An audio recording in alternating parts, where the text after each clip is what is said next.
Request Honorable Prime Minister to address this August digital gathering. Honorable Prime Minister.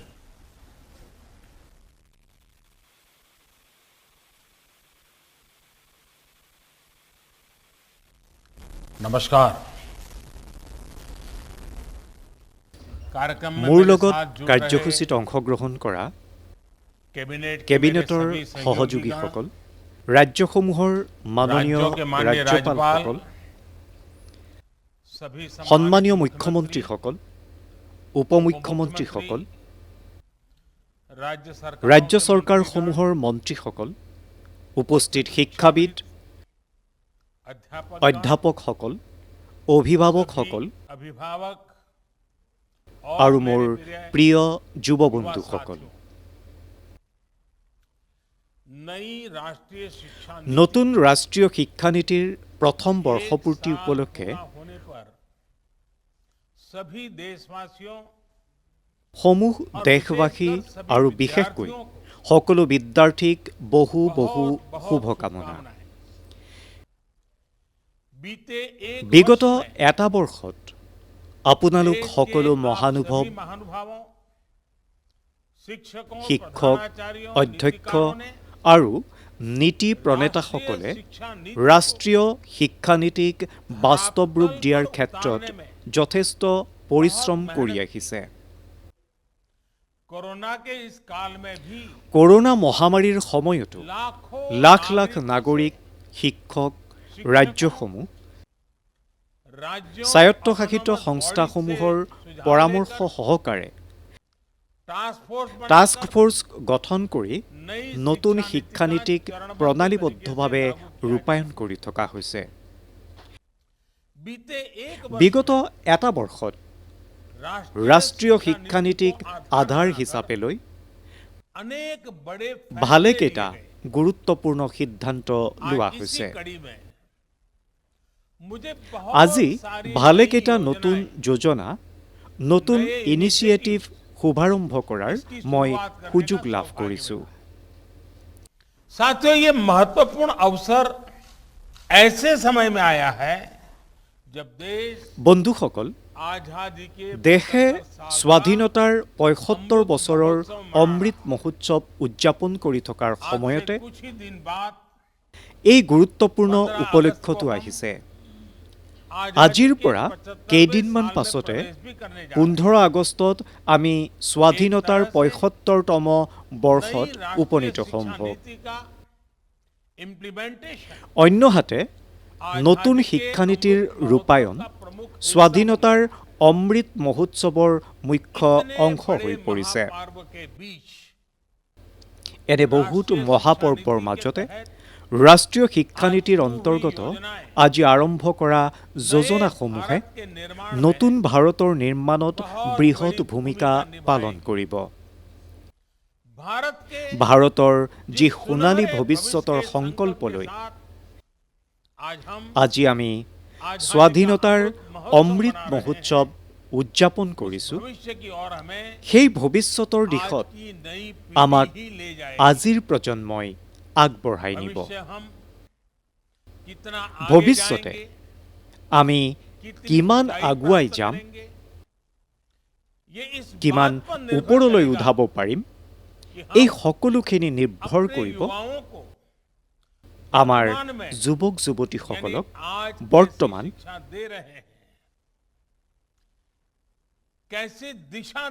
অৰ্থাৎ আজি আমি কেনেকৈ শিক্ষা প্ৰদান কৰিছোঁ, কেনেকুৱা মাৰ্গদৰ্শন দিছোঁ, সেই কথাৰ ওপৰত।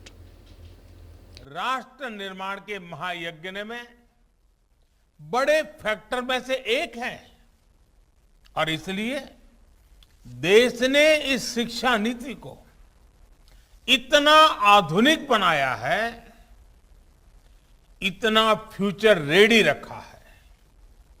आज इस कार्यक्रम में जुड़े अधिकांश महानुभाव नई राष्ट्रीय शिक्षा नीति की बारीकियों से परिचित हैं, लेकिन ये कितना बड़ा मिशन है, इस एहसास को हमें बार बार याद करना ही है। साथियों, বন্ধুসকল, भर से সমগ্ৰ দেশৰ ভালে সংখ্যক যুৱক বিদ্যাৰ্থীয়েও इस कार्यक्रम में हमारे আজি আমাৰ কাৰ্যসূচীত অংশগ্ৰহণ अगर इन কৰিছে। साथियों से हम उनकी এই आकांक्षाओं के সহযোগীসকলক তেওঁলোকৰ बारे में, আকাংক্ষাৰ सपनों के বিষয়ে, बारे में पूछें তেওঁলোকৰ সপোনৰ বিষয়ে সুধিলে कि हर एक আপোনালোকে युवा के मन দেখিব में যে প্ৰত্যেক যুৱক যুৱতীৰ মনত एक नई এক ऊर्जा है। নতুনত্ব, এক নতুন উদ্দীপনা আছে। बदलाव के लिए पूरी तरह আমাৰ যুৱ সমাজ পৰিৱৰ্তনৰ বাবে সম্পূৰ্ণ প্ৰস্তুত আছে। তেওঁলোকে অপেক্ষা কৰিবলৈ নিবিচাৰে। कोरोना काल কৰোণা কালত আমাৰ শিক্ষা ব্যৱস্থা কিমান বৃহৎ প্ৰত্যাহ্বানৰ সন্মুখীন হৈছিল আমি আটাই इतनी জানো। बड़ी चुनौती आई। स्टूडेंट्स की पढ़ाई ছাত্ৰ का ছাত্ৰীসকলৰ जीवन का ढंग बदल অধ্যয়নৰ জীৱনশৈলী देश के সলনি হৈ विद्यार्थियों পৰিল। ने तेजी কিন্তু से বিদ্যাৰ্থীসকলে बदलाव को एडप्ट ক্ষিপ্ৰতাৰে এই পৰিৱৰ্তন গ্ৰহণ ऑनलाइन কৰি ল'লে। एजुकेशन অনলাইন अब एक এডুকেশ্যন सहज चलन में এতিয়া जा रहा है। সহজ প্ৰচলন হ'বলৈ লৈছে। शिक्षा मंत्रालय ने भी শিক্ষা মন্ত্ৰণালয়েও इसके लिए ইয়াৰ বাবে अनेक অনেক प्रयास किए। প্ৰয়াস কৰিছে। मंत्रालय ने শিক্ষা মন্ত্ৰালয়ে शिक्षा प्लेटफॉर्म দীক্ষা প্লেটফৰ্ম আৰম্ভ কৰিছে, स्वयं স্বয়ং पोर्टल पर পোৰ্টেলত पाठ्यक्रम शुरू পাঠদান किए। আৰম্ভ কৰিছে आज हमारे আৰু students আমাৰ पूरे বিদ্যাৰ্থীসকল जोश से সম্পূৰ্ণ উদ্যমেৰে इनका हिस्सा ইয়াৰ बने। অংশ হৈ পৰিছে। दीक्षा पोर्टल पर বিগত मुझे बताया এটা गया বছৰত कि पिछले एक साल में 2300 দীক্ষা পোৰ্টেলত करोड़ से ज्यादा 2300 কোটিৰো অধিক হিট হোৱাটোৱে बताता है ইয়াৰ कि ये कितना উপযোগিতা उपयोगी সূচাইছে। प्रयास रहा है। आज भी আজিও इसमें ইয়াত हर दिन দৈনিক প্ৰায় करीब 5 करोड़ কোটিকৈ हिट हो रहे हैं। হিট হৈ আছে। साथियों, সহযোগীসকল, 21वीं सदी একবিংশ का आज শতিকাৰ का युवा যুৱক যুৱতীয়ে अपनी व्यवस्था নিজৰ ব্যৱস্থা, अपनी নিজৰ दुनिया জগতখন खुद স্বয়ং अपने हिसाब নিজৰ से ধাৰণাৰে গঢ় দিবলৈ বিচাৰে। इसलिए उसे एक्सपोजर সেয়ে তেওঁলোকক এক্সপোজাৰ লাগে, पुराने बंधनों তেওঁলোকক पिंजरों से मुक्ति পুৰণা चाहिए। বান্ধোনৰ পৰা মুক্তি লাগে। आप देखिए आज छोटे চাওকচোন, छोटे गांवों से আজি সৰু সুৰা গাঁও, कस्बों से জনপদৰ निकलने পৰা वाले ওলাই युवा অহা যুৱক যুৱতীয়ে कैसे कैसे कमाल কেনে कर रहे আচৰিত हैं। কাম কৰিবলৈ লৈছে। इन्हीं दूर এনে दराज আওহতীয়া इलाकों আৰু और সাধাৰণ सामान्य পৰিয়ালৰ परिवारों से পৰা आए অহা युवा যুৱক आज যুৱতীয়ে टोक्यो ओलंपिक्स আজি में টকিঅ' देश का অলিম্পিকত झंडा बुलंद कर रहे हैं। দেশৰ পতাকা উৰুৱাইছে, भारत को नई पहचान ভাৰতক নতুন পৰিচয় দিছে। ऐसे ही करोड़ों युवा এনে কোটি কোটি যুৱক যুৱতীয়ে असाधारण काम कर আজি ভিন ভিন ক্ষেত্ৰত অসাধাৰণ কাম কৰিবলৈ লৈছে, অসাধাৰণ লক্ষ্য প্ৰাপ্তিৰ আধাৰ স্থাপন কৰিছে। पुरातन और কোনোবাই आधुनिक হয়তো fusion से কলা আৰু नई সংস্কৃতিৰ विधाओं ক্ষেত্ৰত को जन्म दे रहा है। পুৰণা আৰু আধুনিকৰ সমাহাৰ ঘটাই নতুন ধাৰাৰ জন্ম দিছে। कभी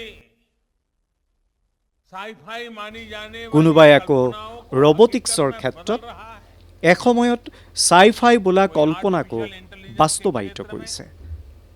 मानवीय কোনোবাই क्षमताओं को नई ऊंचाई কৃত্ৰিম दे रहा है। প্ৰজ্ঞাৰ ক্ষেত্ৰত মানৱীয় ক্ষমতাক নতুন মাত্ৰা প্ৰদান नए কৰিছে। milestones की আন तैयारी কোনোবাই মেচিন লাৰ্ণিঙৰ यानी ক্ষেত্ৰত हर क्षेत्र में নিৰ্ণায়ক সাফল্যৰ প্ৰস্তুতি চলাইছে। अपना परचम लहराने के लिए आगे बढ़ रहे हैं। यही हुआ भारत के स्टार्टअप প্ৰতিটো ক্ষেত্ৰতে ভাৰতৰ যুৱ সম্প্ৰদায়ে নিজৰ স্বকীয় পৰিচয় প্ৰদান কৰিবলৈ আগবাঢ়ি আহিছে। और डिजिटल इंडिया को नई गति दे रहे हैं।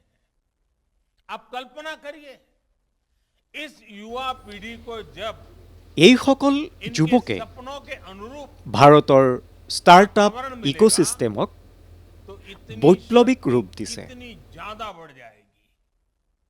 और इसलिए ঔদ্যোগিক नई ক্ষেত্ৰত राष्ट्रीय शिक्षा ভাৰতৰ নেতৃত্ব প্ৰস্তুত কৰিছে युवाओं को ये আৰু विश्वास दिलाती है ডিজিটেল ইণ্ডিয়াক নতুন গতি দিছে। अब पूरी तरह से उनके साथ हैं, उनके हौसलों এই যুৱ সম্প্ৰদায়ক তেওঁলোকৰ जिस সপোন आर्टिफिशियल অনুযায়ী इंटेलिजेंस के प्रोग्राम को পৰিৱেশ দিব পাৰিলে लॉन्च किया गया এই বৃহৎ শক্তিয়ে वो भी অধিক প্ৰসাৰ লাভ हमारे কৰিব। युवाओं को সেয়ে फ्यूचर फ्यूचर ओरिएंटेड নতুন শিক্ষানীতিয়ে যুৱ সম্প্ৰদায়ক বিশ্বাস দিব পাৰিছে যে দেশ আজি সম্পূৰ্ণৰূপে তেওঁলোকৰ লগত আছে। पूरे देश में আজি উদ্বোধন কৰা কৃত্ৰিম প্ৰজ্ঞাৰ কাৰ্যসূচীয়ে আমাৰ যুৱচামক ভৱিষ্যমুখী কৰিব।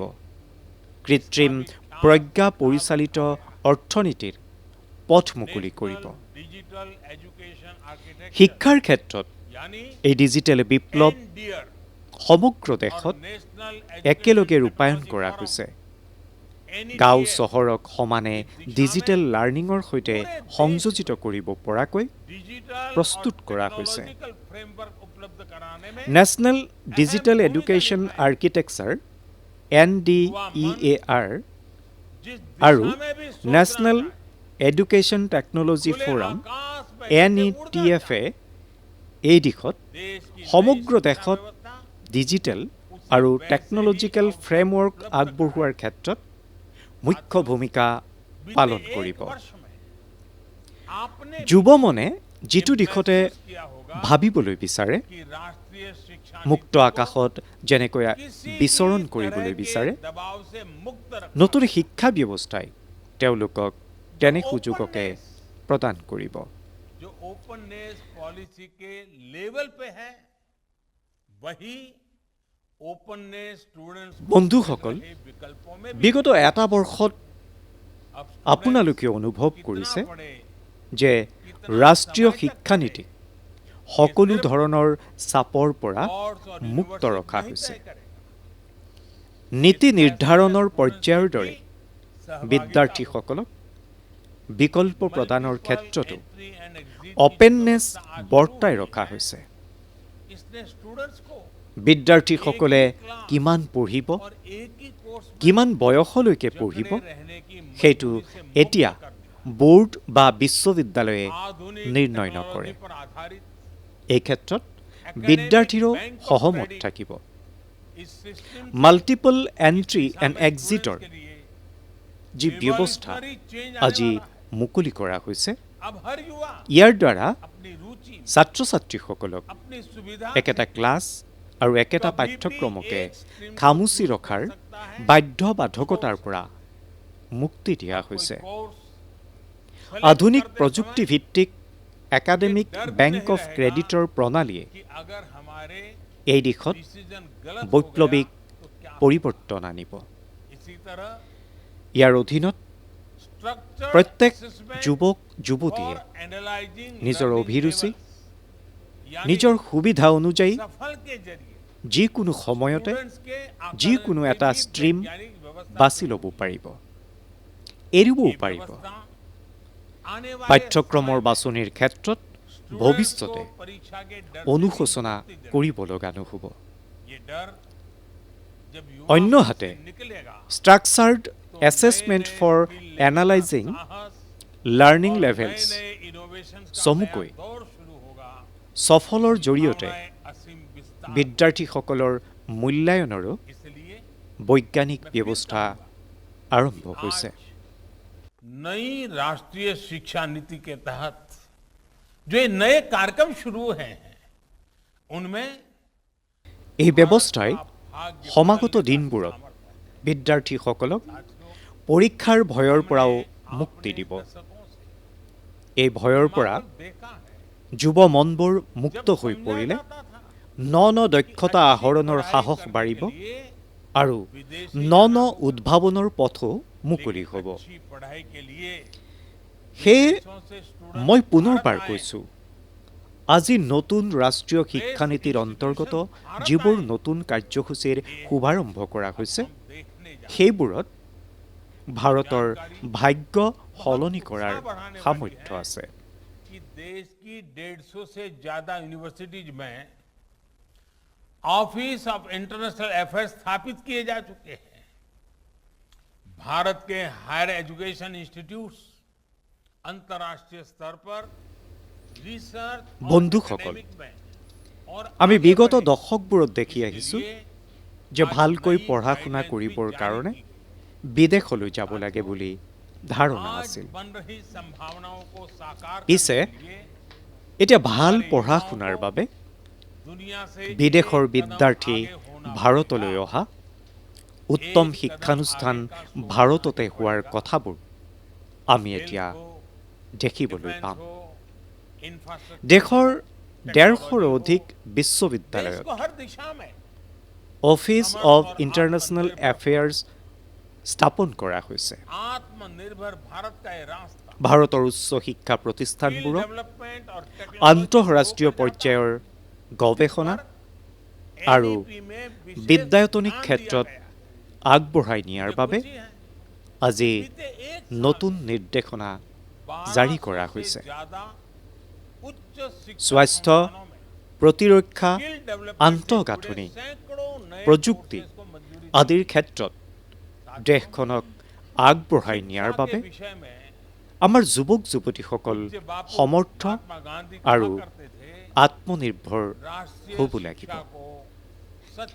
আত্মনিৰ্ভৰ ভাৰতৰ এই পথ দক্ষতা বিকাশ আৰু প্ৰযুক্তিৰ মাধ্যমেৰে আহিব। নতুন শিক্ষানীতিত ইয়াৰ বাবে বিশেষ দৃষ্টি দিয়া হৈছে। বিগত এটা বছৰতে 1200ৰো অধিক উচ্চ শিক্ষাৰ প্ৰতিষ্ঠানত দক্ষতা বিকাশৰ ভালে সংখ্যক পাঠ্যক্ৰমৰ মঞ্জুৰি দিয়া হৈছে। বন্ধুসকল, শিক্ষা সন্দৰ্ভত মহাত্মা গান্ধীয়ে কৈছিল, ৰাষ্ট্ৰীয় শিক্ষা প্ৰকৃতাৰ্থত ৰাষ্ট্ৰীয় হ'বলৈ হ'লে ৰাষ্ট্ৰীয় পৰিস্থিতিক প্ৰতিবিম্বিত কৰিব লাগিব। বাপুৰ এই দূৰদৰ্শী চিন্তাক বাস্তৱায়িত কৰিবৰ কাৰণে স্থানীয় ভাষাত শিক্ষা দিয়াৰ ক্ষেত্ৰত নতুন শিক্ষানীতিয়ে ব্যৱস্থা ৰাখিছে। এতিয়া স্থানীয় ভাষাটো উচ্চ শিক্ষা লাভৰ বিকল্প থাকিব। 8খন ৰাজ্যৰ 14খন ইঞ্জিনিয়াৰিং কলেজত হিন্দীকে ধৰি 5টা ভাৰতীয় ভাষাত পাঠ্যক্ৰম প্ৰৱৰ্তনৰ ব্যৱস্থা কৰা হৈছে। 11টা ভাৰতীয় ভাষাত ইঞ্জিনিয়াৰিং পাঠ্যক্ৰমৰ অনুবাদৰ বাবে এটা আহিলাও প্ৰস্তুত হৈছে। আঞ্চলিক ভাষাত পঢ়িবলৈ লোৱা ছাত্ৰ ছাত্ৰীসকলক অভিনন্দন জনাইছোঁ। ইয়াৰ ফলত দেশৰ দুখীয়া শ্ৰেণীৰ, গাঁৱত বসবাস কৰা মধ্যবিত্ত শ্ৰেণীৰ ছাত্ৰ ছাত্ৰী, দলিত, পিছপৰা আৰু আদিবাসী বিদ্যাৰ্থীসকল বিশেষভাৱে লাভান্বিত হ'ব। ভাষাই এতিয়া বিদ্যা আহৰণত বাধা দিব নোৱাৰে। মাতৃভাষাত অধ্যয়নে এইসকল ল'ৰা ছোৱালীৰ আত্মবিশ্বাস বঢ়াব, তেওঁলোকৰ সামৰ্থ্য আৰু প্ৰতিভা বিকশাব। বন্ধুসকল, প্ৰাথমিক শিক্ষাৰ ক্ষেত্ৰতো মাতৃভাষাক উৎসাহিত কৰাৰ কাম আৰম্ভ হৈছে। আজি প্ৰৱৰ্তন কৰা বিদ্যা প্ৰৱেশ নামৰ কাৰ্যসূচীয়ে এতিয়ালৈকে নগৰ চহৰত সীমিত থকা প্লে স্কুল ধাৰণাটোক এতিয়া আওহতীয়া ঠাই আৰু গাঁৱৰ বিদ্যালয়লৈ লৈ যাব। সমাগত দিনবোৰত এই কাৰ্যসূচীক সাৰ্বজনীন ৰূপ দিয়া হ'ব আৰু ৰাজ্যসমূহেও নিজ নিজ চাহিদা অনুযায়ী সলনি কৰিব পাৰিব। এতিয়াৰে পৰা দেশৰ সকলো ঠাইতে শিশু ধনীৰে হওক বা দুখীয়াৰে হওক, সকলোৱে হাঁহি ধেমালি কৰি শিক্ষা লাভ কৰাৰ সুযোগ পাব। আৰম্ভণি ভাল আৰু সহজ হ'লে সফলতাও সহজে আহৰণ হ'ব। বন্ধুসকল, আজি আৰু এটা কাম হৈছে যিটো অতি সংবেদনশীল আৰু মোৰ হৃদয়ৰ লগত জড়িত। আজি দেশত 3 লাখৰো অধিক এনে ল'ৰা ছোৱালী আছে যিসকলক শিক্ষাৰ বাবে সাংকেতিক ভাষাৰ প্ৰয়োজন। ইয়াৰ इसे समझते গুৰুত্বলৈ हुए চাই ভাৰতীয় भारतीय সাংকেতিক साइन ভাষাক लैंग्वेज को প্ৰথমবাৰলৈ এটা ভাষা एक भाषा বিষয় विषय হিচাপে यानी স্বীকৃতি एक প্ৰদান सब्जेक्ट কৰা का হৈছে। दर्जा प्रदान किया गया है। এতিয়া आप ছাত্ৰ इसे ছাত্ৰীয়ে ইয়াক एक এটা भाषा के ভাষা तौर पर भी হিচাপেও पढ़ पाएंगे। পঢ়িব পাৰিব। इससे भारतीय ইয়াৰ साइन দ্বাৰা लैंग्वेज को ভাৰতীয় और সাংকেতিক बढ़ावा ভাষাৰ যথেষ্ট हमारे दिव्यांग প্ৰসাৰ साथियों বাঢ়িব। को बहुत मदद আমাৰ मिलेगी। দিব্যাংগ বন্ধুসকলৰো साथियों, অনেক आप भी সুবিধা जानते বাঢ়িব। हैं कि किसी भी स्टूडेंट की বন্ধুসকল, पढ़ाई में আপোনালোকে জানে যে ছাত্ৰ ছাত্ৰীৰ সম্পূৰ্ণ অধ্যয়ন अध्यापक होते हैं। তেওঁলোকৰ জীৱনত মহৎ প্ৰেৰণাৰ উৎস হ'ল তেওঁলোকৰ गुरौ न শিক্ষকসকল। प्राप्यते यत् यत् तत् আমাৰ ইয়াত কোৱা হয় न अन्य গুৰু ন প্ৰাপ্যতে য়ত তত अर्थात ন অন্য অত্ৰাপি লভ্যতে, नहीं हो सकता অৰ্থাৎ कहीं प्राप्त যিটো नहीं গুৰুৰ हो পৰা পোৱা নাযায় सकता। সেইটো ক'তো ऐसा পাব कुछ নোৱাৰি। भी नहीं है। আন কথাত ক'বলৈ গ'লে एक अच्छा गुरु, এনে কোনো বস্তু নাই अच्छा शिक्षक যিটো मिलने के সৎগুৰু बाद সৎ শিক্ষকক পোৱাৰ পাছত দুৰ্লভ হৈ থাকে। राष्ट्रीय সেয়ে शिक्षा नीति ৰাষ্ট্ৰীয় শিক্ষানীতিৰ প্ৰণয়নৰ পৰা ৰূপায়ণ পৰ্যন্ত প্ৰতিটো পৰ্যায়তে আমাৰ শিক্ষকসকলক এই অভিযানৰ অবিচ্ছেদ্য অংগ কৰা হৈছে। আজি প্ৰৱৰ্তন কৰা নিষ্ঠা 2.0 কাৰ্যসূচীয়ে এই দিশত গুৰুত্বপূৰ্ণ ভূমিকা পালন কৰিব।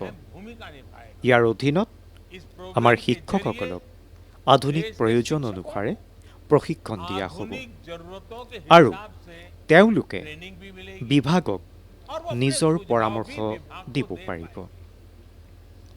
এই প্ৰয়াসত আগ্ৰহেৰে অংশগ্ৰহণ কৰিবলৈ আপোনালোক সকলো শিক্ষক একাডেমিচিয়ানসকলক মই আহ্বান জনাইছোঁ। আপোনালোকে পাৰ্যমানে বেছিকৈ ইয়াৰ অংশীদাৰ হওক। আপোনালোকে শিক্ষাৰ ক্ষেত্ৰত যিমানবোৰ অভিজ্ঞতা আহৰণ কৰিছে সেইখিনি অভিজ্ঞতা এই কাৰ্যসূচীত নিয়োজিত কৰিলে দেশখন বহুত আগুৱাই যাব। মোৰ বোধেৰে বৰ্তমান আমি যি ভূমিকাতে নাথাকোঁ কিয়, আমি পৰম সৌভাগ্যশালী যে আমি ইমান বৃহৎ পৰিৱৰ্তন এটাৰ সাক্ষী হ'ব পাৰিছোঁ। ইয়াত সক্ৰিয় ভূমিকা ল'ব পাৰিছোঁ। আপোনালোকৰ জীৱনলৈ সোণালী সুযোগ আহিছে। আপোনালোকে দেশৰ ভৱিষ্যত নিৰ্মাণ কৰিবলৈ গৈছে। ভৱিষ্যতৰ ৰূপৰেখাও নিজ হাতে অংকন কৰিবলৈ গৈছে। মোৰ সম্পূৰ্ণ বিশ্বাস আছে সমাগত দিনবোৰত ৰাষ্ট্ৰীয় শিক্ষানীতিৰ ভিন ভিন বৈশিষ্ট্যবোৰ বাস্তৱত ৰূপায়ণ হোৱাৰ লগে লগে আমাৰ দেশে এক নতুন যুগ প্ৰত্যক্ষ কৰিব। আমাৰ যুৱ সম্প্ৰদায়ক আধুনিক আৰু ৰাষ্ট্ৰীয় শিক্ষা ব্যৱস্থাৰ সৈতে সংযোজিত কৰি গৈ থাকোঁতে দেশে অমৃত সংকল্পসমূহ বাস্তৱায়িত হৈ পৰিব। এই শুভকামনাৰ সৈতে মোৰ ভাষণ সামৰিছোঁ। আপোনালোক আটাই কুশলে থাকক আৰু নতুন উদ্দীপনাৰে সৈতে আগবাঢ়ি যাওক। आगे बढ़ते रहें। बहुत बहुत धन्यवाद।